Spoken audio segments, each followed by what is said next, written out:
welcome to the book release reading for 40 Bouts in the Wilderness by Katy E Ellis and Out of a Land of Alkali and Chromate by Susan Landgraf. You can see that. Both of our readers today are poets I admire, and it is a delight and a privilege to be the publisher of their new books. I'm Lana Heckman Ayers, managing editor of MoonPath Press, and I'd like to thank you for showing up for poetry at a time of turmoil. Poetry is the voice of everyday people testifying about what matters in our lives, how we make meaning, our hopes and triumphs, our griefs and possibilities. Poetry demonstrates how deeply we are all connected to one another and bridges our differences by engendering compassion. Our first reader is Katy. Katy E Ellis is the author of a novel-length prose poem, Home Water, Homeland, from Tolson Books, and 3 chapbooks, including Night Watch, the winner of the Floating Bridge Press John Pierce chapbook competition. Her poetry appears in many print and online literary journals, as well as in anthologies, including I Sing the Salmon Home, Poems of Washington State, Swim, and the American Journal of Poetry. For 5 years, Katy co-curated Words West Literary Series, a monthly literary event in West Seattle. She has been awarded grants from the Elizabeth George Foundation, Seattle's Office of Arts and Culture, and Artist Trust Centrum. Katy lives a short ferry ride from Seattle. 40 Bouts in the Wilderness was the first runner-up for our Sally Albizo Award in 2024. And the judge, Risa Denenberg, who's here, said of this collection, with language that is varied and urgent, elegant syntax, and a tone that is both mournful and buoyant, 40 Bouts in the Wilderness is a layered story of loss and redemption. It's my pleasure to have Katy Ellis read for you. Please unmute and read for us, Katy. Thank you, Lana, so much. Yes, I'm just very, very thankful to be part of MoonPath Press. And I did mention in my acknowledgments, Lana, that you kind of helped me through a period of doubt when this book was going to be published. And I just appreciate your support all along. And also wanted to thank Tanya Nemura, who is the book designer and cover designer. I never really got a chance to thank her. I know she's not here, but just for the records being recorded, I thank her very much for her just lovely design and just all of the patience she had. And Laura Thorne, who's here, thank you for your art and having your art in the world. So 40 Bouts in the Wilderness, I'll just give a quick description, a little bit about it. That it's really, my short description is that it's about returning to difficult places by choice or by what feel like fateful accidents. And it's the places are emotional places, and I was really interested in how a traumatic event can reignite memories of past traumatic events, and that's kind of why there's a lot of like overlapping and layers in this book. I also just will note that it's a book about how to grieve losses, and some of them are more concrete losses and some are more ambiguous. And that one of the things that I've thought about it too recently is that it's how to be with the people, to grieve losses with people you love who don't share the same spiritual or religious underpinnings, which can kind of be its own kind of strife. So 40 Bouts in the Wilderness is the first poem in the book, and it's a hybrid long poem. It contains 40 tercets, so 43 three-line stanzas, and some of the tercets have the tercets are the bouts, and then some of them have corresponding prose poems that act as footnotes that tell also a story. So I'll start. I'll also just start with the definition of a bout. A bout can mean a contest between antagonists, as in a match. It can be a period of time spent in a particular way, as in a spell, or it can be a turning.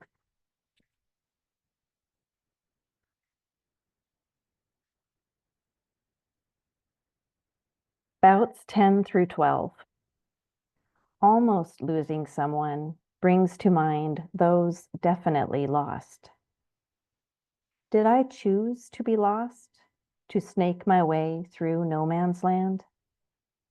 Families claim chairs that unfold into beds, window seats with views of a distant sky bridge to other hospital wings. I forgot to note that the 40 Bouts is set at the time when my father had a serious stroke and is in the hospital. So 40 Bouts is set in the hospital. So I probably didn't need to say that, but anyway, I'll read the last bout in that. Families claim chairs that unfold into beds, window seats with views of a distant sky bridge to other hospital wings. Footnote 5. Almost losing someone brings to mind those definitely lost. The last time I'd been in a hospital, I delivered a son, born far too soon to live. The blanket the nurse wrapped him in was absurdly big, like enfolding a spoon in a billowing mainsail. Don't give up, my father said, after this, our second loss. But weren't we already lucky enough? We had a daughter. We wanted more for her. Then we wanted more because we lost what we wanted. Footnote 6. Views of a distant sky bridge. My family is not the first or only stewards of this ICU waiting room. Others have rearranged chairs into misshapen circles, disarranged the pamphlets. We are not the first to offer one another the open mouths of small bags of chips. Across the room, a family stares at the wall as a young man in their midst softly strums a ukulele. An elderly mother watches her daughter mechanically scroll her phone. A man who can't stay seated for more than 3 minutes, whose wife's eyes follow him everywhere he paces, gazes and counts the coins in his pocket. We keep forgetting to look out the windows to see how far we are from the ground.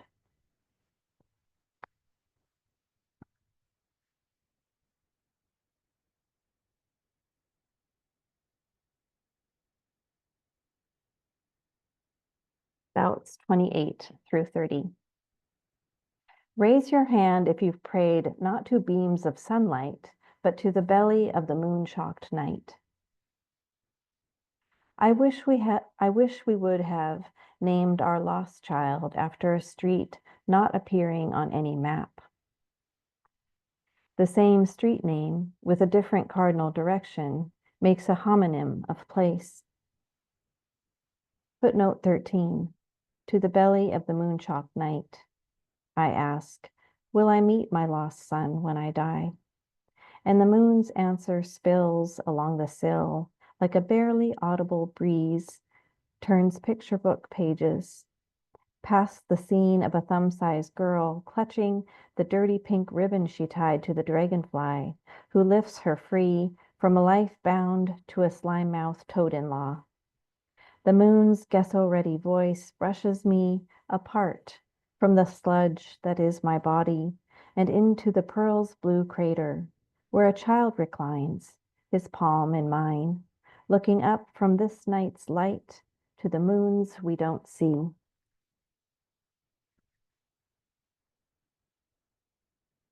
Bouts 31 through 33. Day after day, Father bear dormant in the sanitized fortress where white shows the dirt my shoes drag in. Let me cobble a crucifix from coffee stir sticks. Let me dim this fluorescent light. Remember, your gifts may not always be welcome.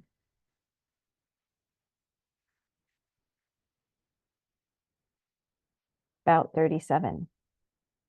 Asleep, afloat, awake. Footnote 18. Asleep. We wait to see who wakes from Father's sleep. In this room, hosts of bright fish roam a tank. I fear the shallows where forget flows deep, and I distrust underwater heartbeats. A county hospital, no shrines, no saints. We wait to see who wakes from this unsleep. Though we don't know if he can hear, we speak as if our Father hadn't walked the plank. I fear the shallows where forget flows deep. Though I can't name what I've lost, I grieve. Was I the one who built the ship that sank? We wait to see who wakes from this unsleep. What if my Father opens his eyes, sees me a stranger among his children's ranks? I fear the shallows where forget flows deep. Brother, sister tides push me out to sea. A child lost, found, or his face a blank. I fear I won't survive another sleep and wade the shallows where forget flows deep. Bouts 38 through 40. No roads, no signs. It's no wonder we are lost when our Father reemerges, blinking at the mouth of a new wilderness, and we leave the ring to salve our wounds. We wander here, enfolded.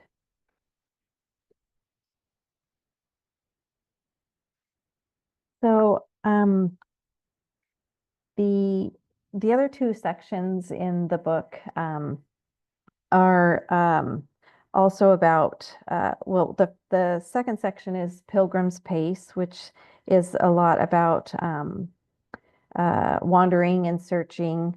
And the third section, Returnings, is about coming back to my family of origin and coming back home kind of more on my own terms. I did a lot of traveling in my 20s, and it was, to see new sights and new places and meet new people. But it was also because I didn't really know what else to do and where else to be. I was I was kind of spiritually lost and confused after being excommunicated from my childhood church. And I was kind of hoping to find something out there. And also tucked in the back of my mind was hopes of becoming a mother someday. So this poem is preconceived. No angel Gabriel inflated the room to announce my womb held a future savior. But that's what I half expected after years of reliving the Sunday school story of Mary's fantastic news. In tissue paper, Bible pages, and TV specials, I felt incarnation saturate the atmosphere with a pregnancy of light to redeem women whose wombs might someday expand with a kaleidoscope of cells. Stories of women precisely knowing the moment of conception occurred when stirring beef barley soup, when walking to work past City Hall, or upon waking after a dream of robins. That spring I lay atop a stone cliff on the Portuguese coast, near succulents bearing ludicrous hot pink blooms in the crags.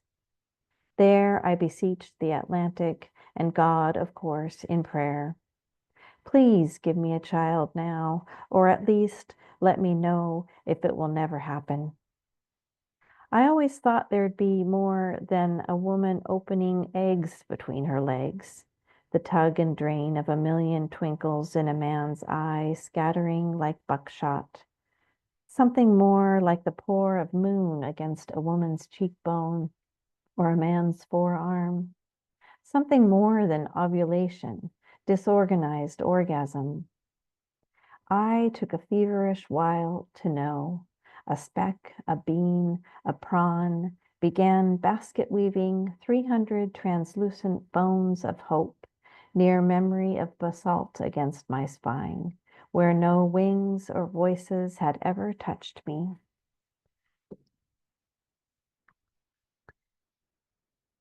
Um,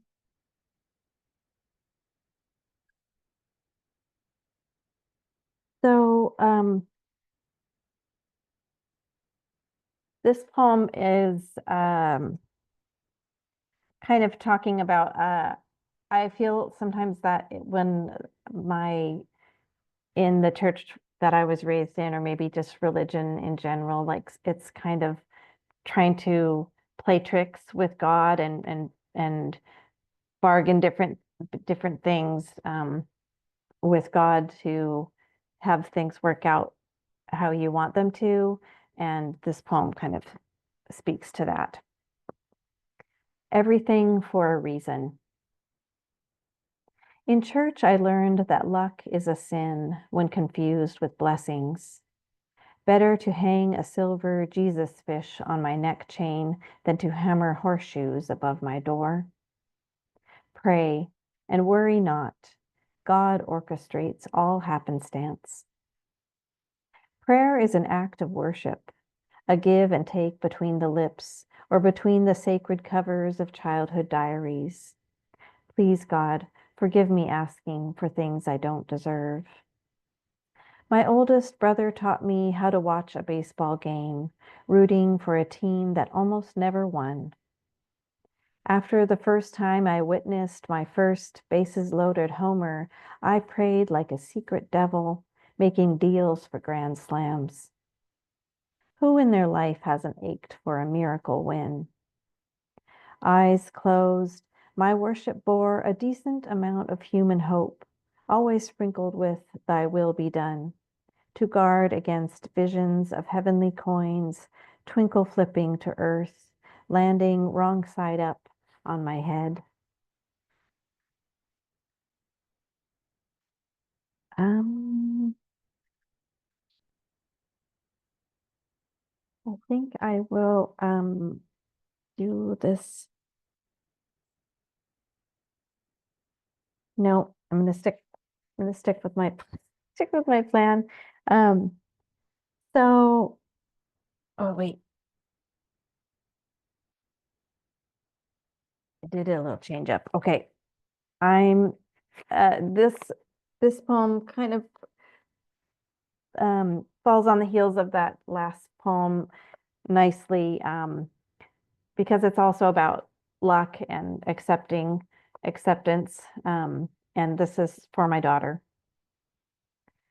When you grow up and read this, I will have given you my best necklaces, the orange rhinestone choker with matching earrings, and all the gifts of well thought out love your father gave me. Among those stones and clasps, there will be an apology. There will be hope that you've forgotten the sister wish of ribbons and the little brother who never came home. Hope that all along you felt you were enough for us and filled our house like Angel Gabriel's gown of light, pushing out the window panes. When you read this, touch your throat, where air sweeps alive your beautiful trachea, your sailcloth lungs. Feel your breath lift green glass beads, faceted amethyst, each ring of silver on the long chain where I hang a lighthouse, a Tahitian pearl, or a compass, each morning choosing a talisman more than lucky enough.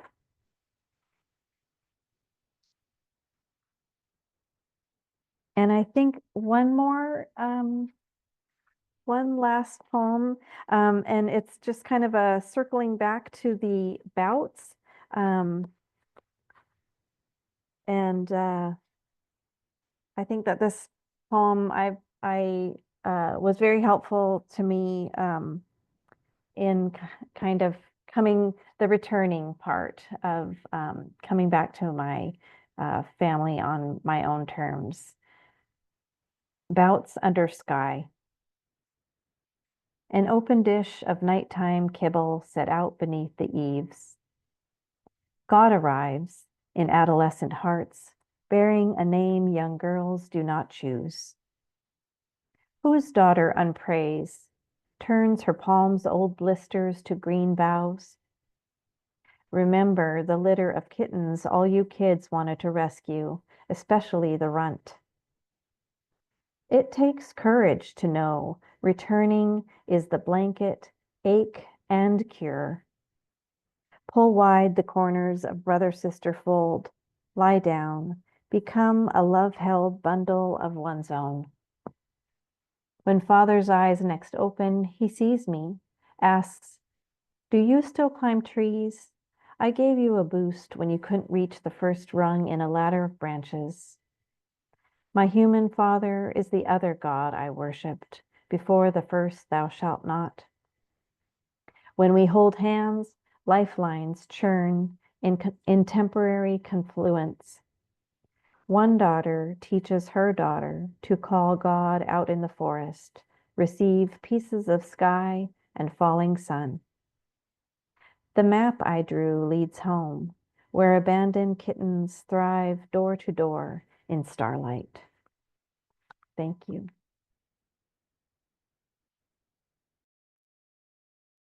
Thank you so much, Katy, for that wonderful reading. Next up is Susan. Susan Landgraf has published more than 400 poems in Prairie Schooner, Poet Lore, Calyx, and many, many others. Her books include Journey of Trees, published by Poetry Box, Crossing, published by Ravenna Press, and The Inspired Poet from Two Sylvias Press.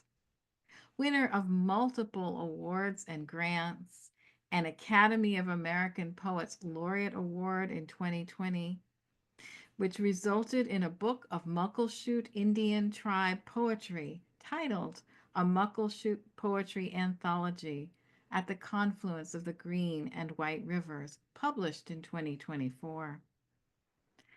Landgraf has given more than 150 readings and workshops in the U.S. and abroad, including the Port Townsend Writers Conference, the San Miguel Writers Conference, and Antioch International, Oxford, England. A former journalist, she taught at Highline College for 30 years, and I'm not sure I'm going to say this correctly, and at Shanghai Jiao Tong University from 2018 to 2020. Susan's poems lead us through myriad landscapes and guide us toward becoming our best selves.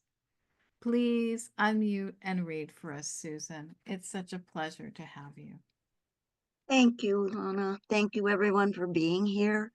Thank you, Lana, for the book. And I'm going to throw out a few more kudos. Thank you, Susan, for writing a blurb. Thank you, Katy, for being the last editor of the book so that there were no, as far as I know, errors in punctuation or spelling and anything else. And my friend, Gabby, is not here, but Gabriella Frank did the cover and a blurb as well. I'd like to also begin with my dedication because that will include all of you, as you'll see. For my family, friends, and teachers, all of you who have given me support, ideas, blessings, and love, and especially my children, Brett Landgraf, Theodore Landgraf, Jennifer Landgraf, and Lisa Nichols.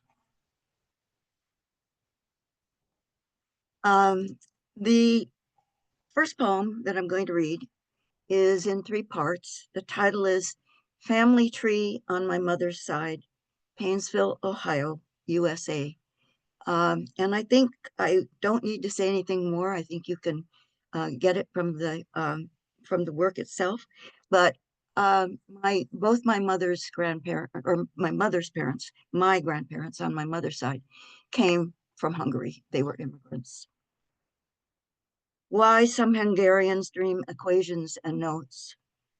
More musicians and mathematicians than anywhere else. Too many Martians, not enough spaceships to take them back. The sudden exodus, like a great flock of herons, slipping through a blue lip in the sky. The Roma women's skirts unfurled to red and purple flowers. The men's voices reverberated like echoes in a well.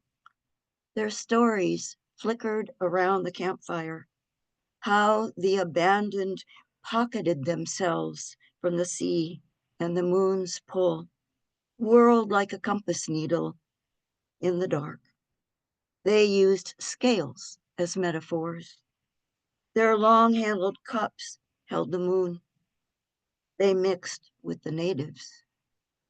Finding blue bloods now would be hard as going home without a ship. But a thread holds the magnetic resonance in their equations, their songs throbbing with a blue planetary hum. Part 2, sunflowers. They grow for their own sake in that land of Bartok's folk songs, full-blooded and rich. That land where common revolutionaries take action. That land of peasants and mystics and sunflowers. Here now in Ohio growing in my grandmother's garden, each on its one stout leg, faces following the sun, the same as in the old country. These flowers asking for nothing but sun, rain, and adoration. Part 3 begins with a quote from Meister Eckhart. Mystics of the world speak the same language. She could be a copper girl, a seeker across the steppes in a wagon where a conqueror's thundering hoofbeats sent her across the sea. She listened to wind-muscled mulberry, the sun god's light locked inside, the inner altar's great stones, blessed by Neptune and Jupiter, by spider, grapevine, lightning, and she heard the birthings that hum.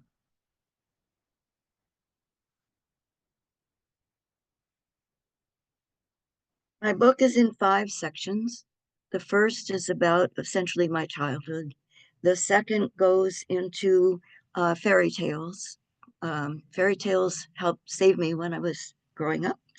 The next goes into my my love of different things, namely oranges, for instance, and saving whatever I could find that seemed of value or was of no value, but because I loved it.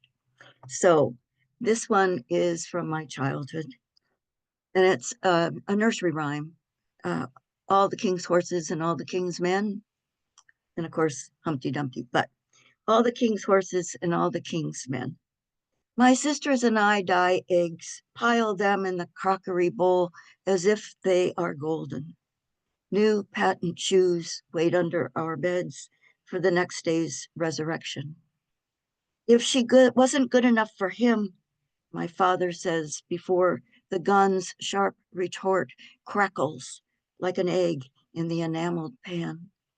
My mother ducks. He fires again. When he gets out of the hospital, bandages turban his head like a white upside down egg cup. We visit him on the weekends, learning to hide our bruises, growing out of our new shoes.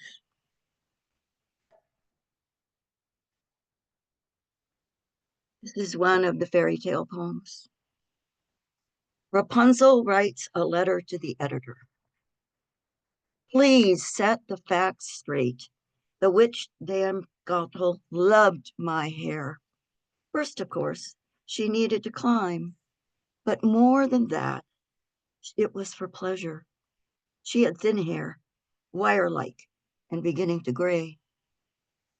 Sometimes I wondered what she did with her hands when she wasn't brushing and plaiting my hair. I was like a museum piece out there in Idaho no man's land. At least I think that's where it was. I'm not good with maps. And neither was the prince once he went blind. As for bleeding, yes, I did like any young woman. I wasn't afraid. Dame Gothel was. I didn't kill her. I bore twins, a boy and a girl. I never went back to that tower.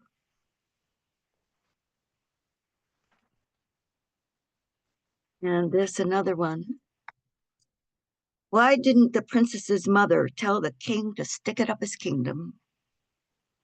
He was some kind of king, all right, making his daughter keep her promise, taking in that ugly frog to sit by her plate, drink from her cup, run the length of her bed, leaving his spots.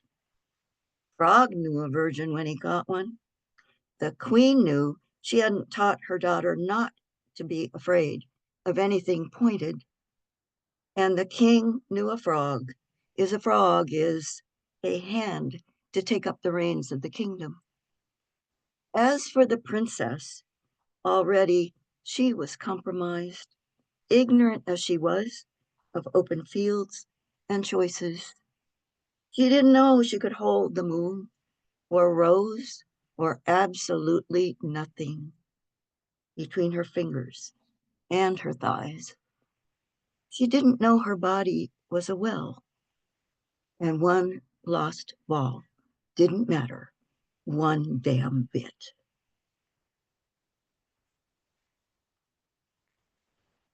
The title, as Lana said, is Out of a Land of Alkali Chromate, and this is the title poem, except it's just the last part, called Land of Alkali Chromate.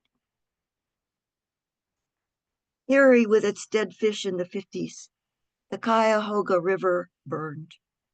Air filled with chartreuse particles, and the earth wore a witch's lip around ponds of sulfur, salt, a burbling gray, black, and yellow soup waiting for my father to fall into.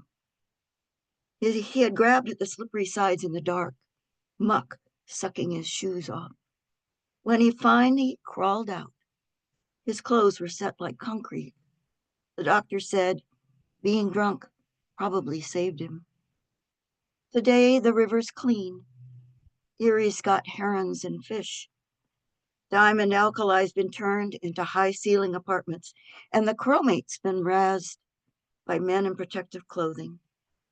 The land lies under new grass, fenced. It will take 100 years for the grass to grow clean. Across the railroad tracks, weeds grow around the headstones. What's interesting about that is that that was the last time that I was there. But subsequently, that area, which was full of the diamond alkali and the chromate, was full of those burbling ponds, was full of all of that waste, that now there have been, sooner than 100 years have passed, whole cities, essentially, housing developments, restaurants, golf courses. I don't know quite what's going on underground. That's not a poem, that's just my take on it. Okay.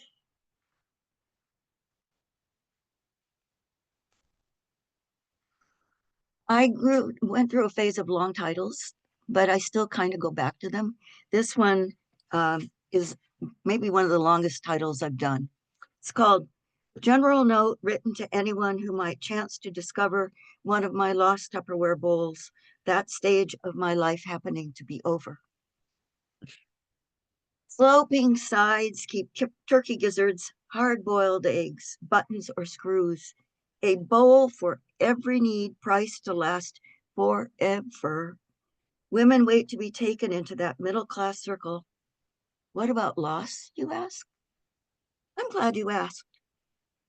Just today, I found one under the sink. Not quite like finding a Stegosaurus leg bone, but past habits remind me how far we've come, how versatile. For instance, I use the small pink bowl with its melted rim on fish cleaning days. Sometimes the fish leaps into the sink.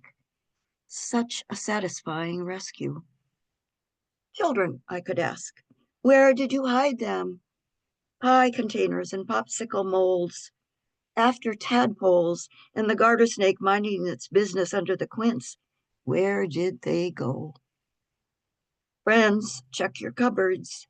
Lost friends, the ones I don't hear from Christmas anymore, let's get together.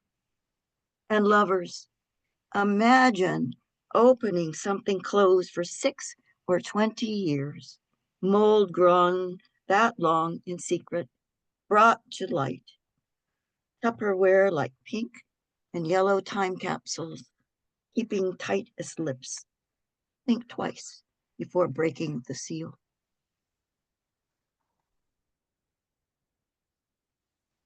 This one is short title. And I was delighted that Swim took it. Afternoon Affair. In an arroyo, wind stirs. The heather and phlox lift my nipples, brushes my lips, and this rush, like sunlight, water spills through a fissure in the land.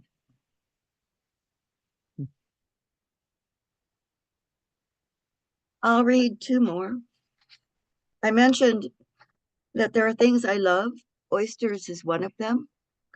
I hated oysters as a child. I didn't eat them. Ugh, like snot going down your throat, But when I was at a residency at Willapa Bay in Washington, I had small oysters on the half shell. These half shells gleaming on a bed of ice, and they were small. And I fell in love. I especially loved the pan-fried medium. Okay, so this is, and these poems, by the way, the ones to food, are in, they're like recipes or to you oysters that gave me 12 ways to pray. 1 oyster, 2 oysters, 3 oysters, 4. I wade into Willapa Bay through the ooze and turn of the bay. Oysters, clams, gulls, herons, and the suck of my boots in this living bay at the northern end of the peninsula. 5 oysters, 6 oysters, 7. Unity of Earth's 4 corners, completeness in the number of vertebrae in my spine. 8, 9 of you open and shut in response to the moon's pull, tides driven by a hard, dead rock. Magic 12. A cardinal number, sun risen each day in 12 months. Shucked, you wait in a circle just for me. Sun setting over the bay. I take, I eat, I drink the sea of you, coppery, briny, sweet. And this last poem, Lana and Katie and I were talking a wee bit before we all got on, and this one is one of those forms that I think I'd seen it somewhere, but Susan Rich mentions this in her blurb. And I'll show you how it's on the page because it'll be a kind of staccato reading, but it's like little snippets and it just has slashes after each one. There are no conjoining ties to them. They just are a list. Places that made me. And it's, I think, the third to the last poem in the book. Places that made me. Poverty Bay, the Russian Pale of Settlement, Des Moines Food Bank, Wolf Haven, Copper Canyon, Sunday Schools Heaven and Hell, Shangri-La, Mahadi Hadi Salt Pans, Semicircle of Flames, and Tibetan prayer flags at Kudo Pass, Bottle of Gin, Painesville Garbage Dump with its rats, Spot Tavern with a jukebox full of blues, College Classroom for Sex, My Mother's Funeral, Pickled Pig's Feet, 50 Years of Marriage, Walla Walla State Penitentiary, Park Bench I Call Home, Cuyahoga River Burning, Moonstone Beach with driftwood, dead gull, and knife-sharp grasses that can cut an eye, Museum of Mummies, Manufacturing Plant of Mistakes, Willapa oyster beds, chromate soup ponds, my father's murder and sister's suicide, cry of a loon, trail out of the dark woods, yesterday. Thank you so much.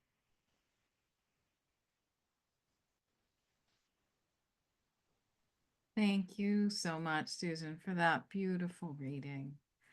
And now I would like to invite, if any folks want to raise your virtual hands and offer our poets a comment or praise, or if you have a question for either of the poets, please go ahead and raise your hands and would love to hear from you.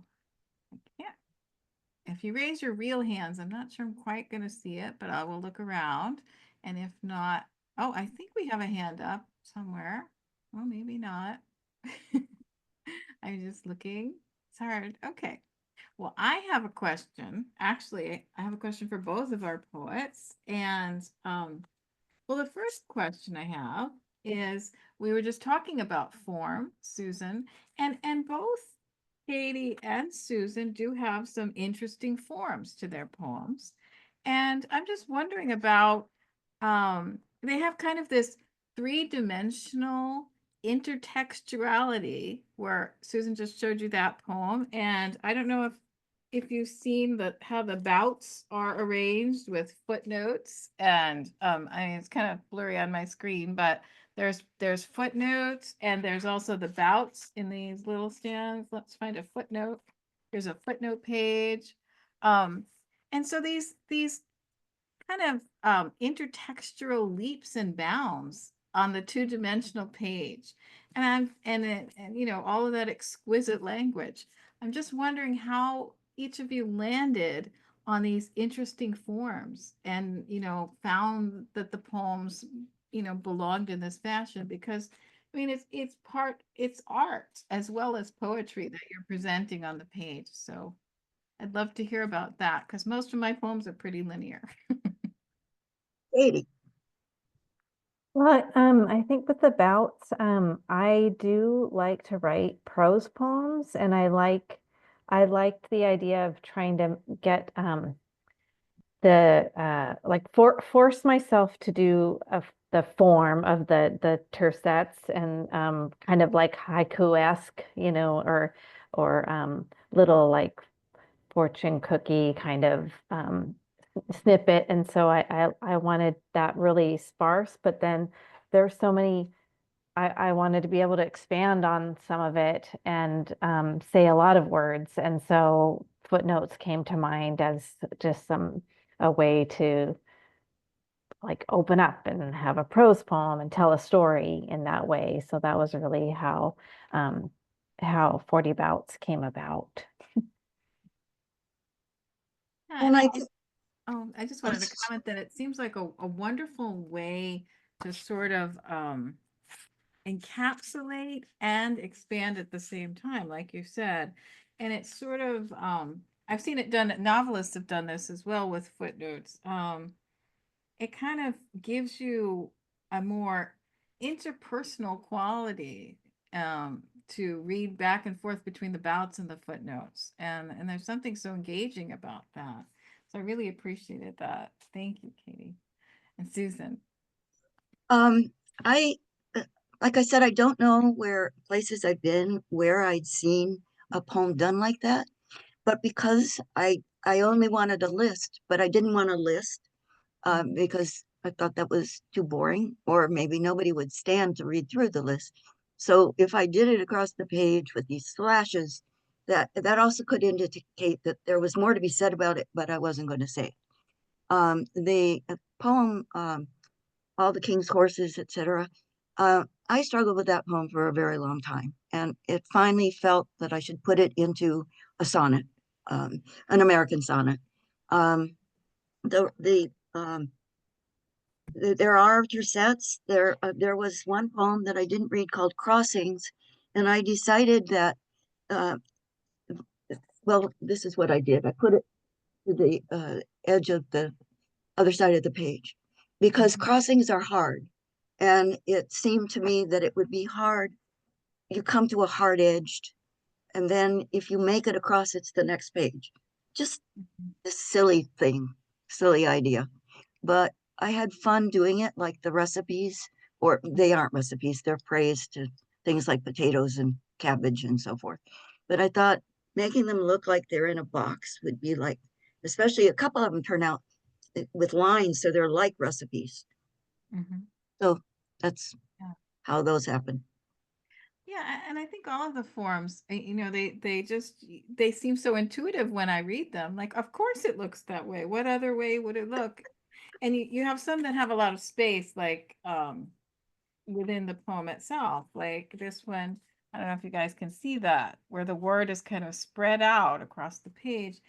And it kind of, as a reader, it makes you slow down and it makes you think and it makes you take in the language at a different pace than you might normally read. And I think that's another important feature of what you're doing on the page. And you're kind of giving us the story at a different rate than we would normally receive it. And I think that's marvelous too. And all through these, there's different, like there's different things, you know, and I just find that so wonderful. It seems to just come naturally to both of you. You just have this intuitive way of presenting the work that is just wonderful. And I think that you most probably both do some other art forms other than poetry because you just have that ability. And that leads into my next question, which is how you went about choosing these beautiful pieces of cover art from artists that you know. I mean, just beautiful. How did you come to that? And they look great side by side, by the way. They do, yeah. I'll go first this time. My friend Gabriella Frank, who is an amazing person, artist and writer of multiple forms. Primarily hers is prose, but she does a lot of wraparound art for around the area.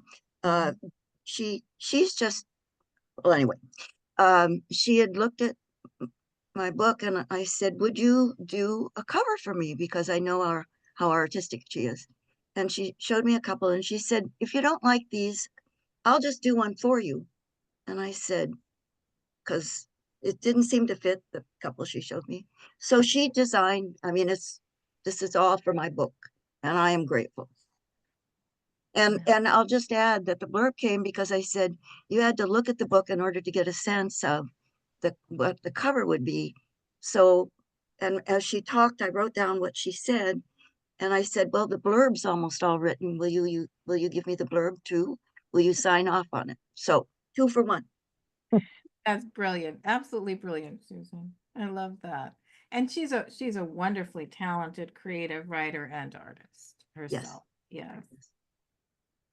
And my book, Laura Thorne, who I think she's still on the call, she is we've been friends for decades, and she's just always been a very inspiring artist to me in her just dedication to her art. And so I've seen it over all the years. And so when we had the opportunity, she also did the cover of my first book. And so I was so happy that Lana was open to having her be my second book. And so we just kind of looked through a lot of her work. And I think this one really, um, we landed on this because of all the layers. And I think there's a lot of layers in the book, and also that the lines feel like journeys, these kind of separate little bouts, the shapes.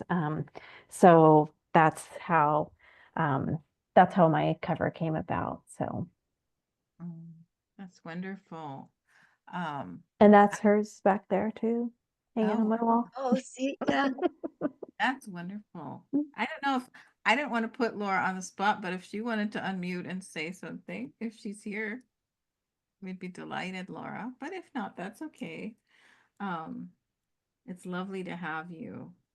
It's lovely that these, that the visual art and the words come together. I mean, I just feel like when it comes together and it just feels right, that's just so incredible.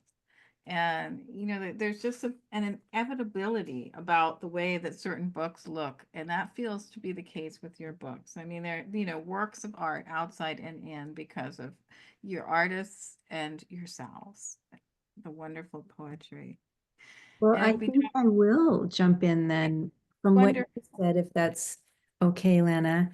Um, please. so yeah, I just was so it just is such an honor to work with an amazing writer, to combine, the words, um, the written form of art with the optical form that I do. And I write, but I'm not a writer.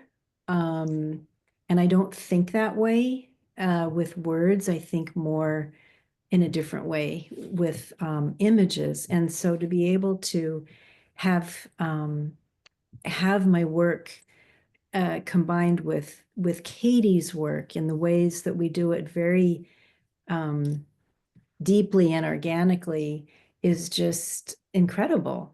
And so oh, okay. So anyway, so I just feel like it's been an incredible privilege for me to work with my friend and such an amazing writer. And then I feel like it helps me feel more deeply into my own work, also, Oh, if that wow. makes sense. Yeah. Yeah, thank you. That Laura, that's such a beautiful thing to say. And in a way, I mean, I think the- all poetry or most poetry is about images, and we're all expressing images to get to the ideas and emotions that are hard to express, whether they be in the visual art or in the language of the poem. And it's just such a beautiful marriage. Thank you so much, Laura, for those beautiful words and your beautiful work. What a treat it was to see all the art behind you as you were yeah. speaking. Thank you so much for that. We have a question from Sandra. Sandra, would you like to say something? Thank you. Thank you so much. I've had this reading on my calendar for a while, and it completely lived up to and exceeded my own exaggerated billing of it. So brava to the both of you, and thank you more than anything else. While I was listening to Katie, something came through my head. And then it also echoed in what I was thinking about Susan's poems. And you had this line, Katie, in the bouts where you were talking about the wanting of the more. And immediately I started to think about, and this is a good thing. I was thinking about Marie Howe's poem, What the Living Do. And there's that line where she says, and we want more and more and more of it as she's getting to the end of the poem. And, you know, I really felt that sense of longing, but that sense of gratitude, and what's in between those two spaces was inhabiting your poem and the poems. And then when we get to Susan's, you know, Susan, I feel that I felt that presence in your work as well. But I have two kind of different questions. I was so struck by the footnotes, Katie, in the book. I went to law school, and the footnotes were more fascinating than the cases that I'd have to read. Like, they were amazing. And yeah, if there's anything else that you care to say about that dialogue between the text of the poem and the footnotes and what that allowed you to do. And then with Susan, I was so struck by that the Rapunzel writes a letter to the editor, and the genius of taking a fairy tale out of time and writing a letter to something in the modern world, you know, or using a form from the modern world and kind of fusing time in that way. So, you know, I'd just love to hear it. I love it as a prompt too, you know, take a character X and write something in form Y. Any of us could do that, and what would it break open from us that is different than how we would normally be crafting the poem that is the story that we have in our head that we want to get out. And that's kind of what I think that letter was doing, and kind of what I'm imagining the footnotes were helping do. Yeah, I think with the footnotes,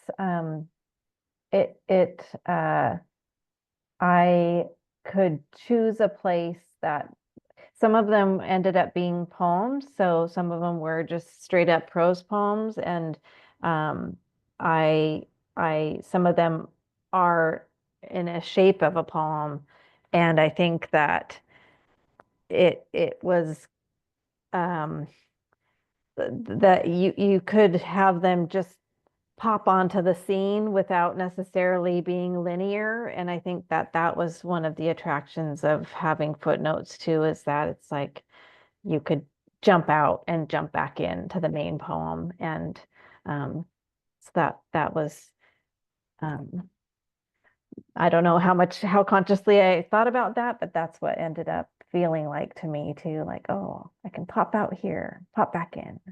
Like, and I guess in film they call those jump cuts. Yeah, I Oh, made some jump cuts. Jump cuts, yeah, it's amazing.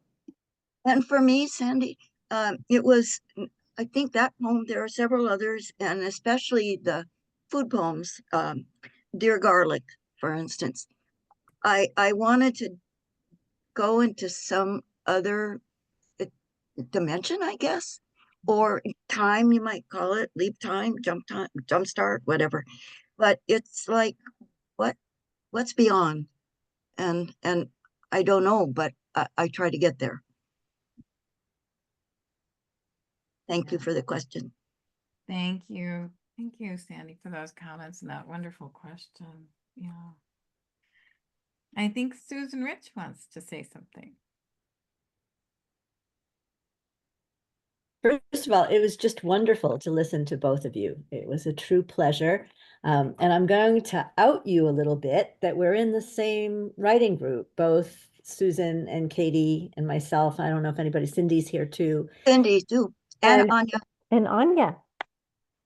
And so my question is, and I don't know that there's a direct answer, but I'm wondering about, is there a way where your poems, both of which you brought to group, I remember Susan's poem particularly, I remember Katie saying, is this okay? Can I do footnotes? Is this allowed?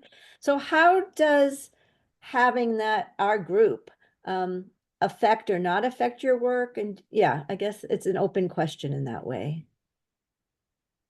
I use our group. Um, I rely on my group. I because for me, it's a way to get it out in the world and not be stomped on. It's a shortcut by having all of you look at it and give me feedback. And I know that the shortcut's not going to get me lost. It's a shortcut I trust. And so yeah, I use you all. Uh, Yeah, same, Susan. I think you said it well, and it is a place to yeah, bring things and be vulnerable and and then if also if it's just like, does this even make sense? Not make sense, but like, does this work? Um and if it totally falls off, like that no one gets it, or it's just like totally out there, then I know. Instead of like sending it out to 500 journals and getting it yeah. rejected for 10 years, like I did before I was in the group. Good I love that. question, Susan. Yeah, I love that you brought that up, Susan. I'm a person that believes in writing in communities. Yeah. That's kind of how I create too. I mean, I write with others. That's my muse. The fact that I have all the energy of the people writing with me. I just think it's so important to have these communities that we can rely on and we can create with and we can co-create with. Especially now. I mean, poets have always been marginalized. I mean, always in this country. And we have to support one another. I mean, I think of the larger world of poets as being our global community, but that we all need these communities that are local as well and that are there to support each other in our telling of our truths, whatever those truths are. And it's so important to have those people that you can rely on, to really hear you, to really take in what you are wanting to say and to reflect back to you, what it is you're saying and how they're receiving it. I think that makes such a difference in our lives as poets and as creators to just feel like we're not alone in this because poetry can feel pretty lonely, if you're sitting at your desk and writing a poem late at night or revising, or if you're on your 100th revision. I know, like I keep revising. Yeah, it can feel pretty isolating and pretty lonely, but I think we are really all of a particular family. We are the family of creators and poets, and it's just wonderful. And that group that you guys have is amazing. It's just an incredible group of talented people. And Lana, can I, now that you're talking about that, can I just mention something? Susan, I know, knows this, and probably a number of you do, but for those of you who don't, and Laura, you're an artist and with color and putting it on canvas, but there's a thing called telephone out there. And it's this guy who hooks people up. And I think there are 180 countries now, and maybe 300 artists, maybe 500. But look up telephone and write to them, tell them that you're a poet or an artist, and get LinkedIn. It's worldwide, and it's amazing. yeah, I don't know if I have the link for it. Let me see. I didn't even think of it till you started talking about that, but Yeah, I think I have it. I'm going to put it in the chat, actually. I found it. So yay, thank you.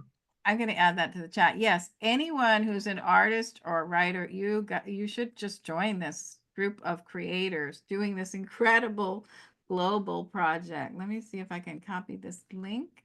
Oh my gosh, it's like 800 characters, but hopefully, yeah, it will work. I'm just going to put it in the chat. So this is the telephone project of artists and writers, and yeah, they want to have thousands of people participate in this project.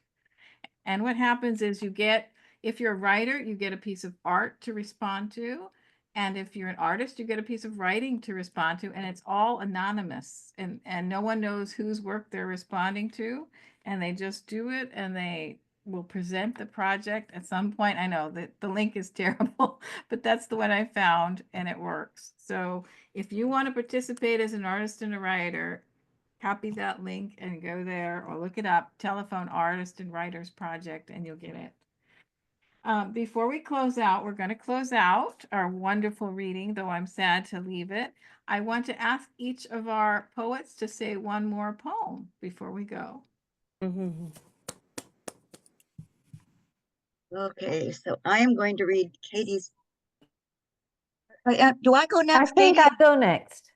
Okay, good. I'm glad somebody I'm remembers. going to read Susan's poem. We each chose a poem that we wanted to read of the other person's, and this is called The 10 Stations of Worship.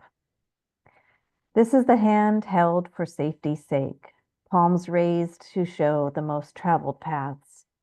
This is the foot, bunioned and mud-stained, Russian steppes, ice caves, olive groves.